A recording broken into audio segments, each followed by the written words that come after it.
Hi, welcome to Richard Cabile YouTube channel, and for today's tutorial, I will be teaching you on how to change location access in Gcash location services on iPhone X. But first, can you subscribe to this channel and don't forget to hit the subscribe button and the bell to notify you for the new updates. And let's start.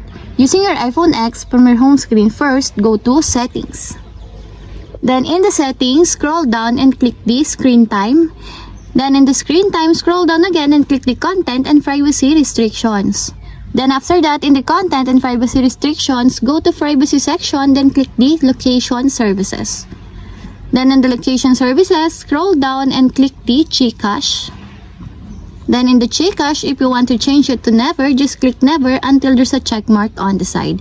And if you want to change it to ask next time or when I share, just click it until there's also a check mark on the side. And if you want to change it to while using the app, just click while using the app. And if you want to change it to always, just click always until there's also a check mark on the side. App explanation: Gcash want to access your location to show you nearby partner outlets and store. And that's it. We have successfully changed location access in Gcash location services on iPhone X. If you have a question, kindly comment down below, and don't forget to hit the subscribe button and the bell to notify you for the new updates. And thank you for watching.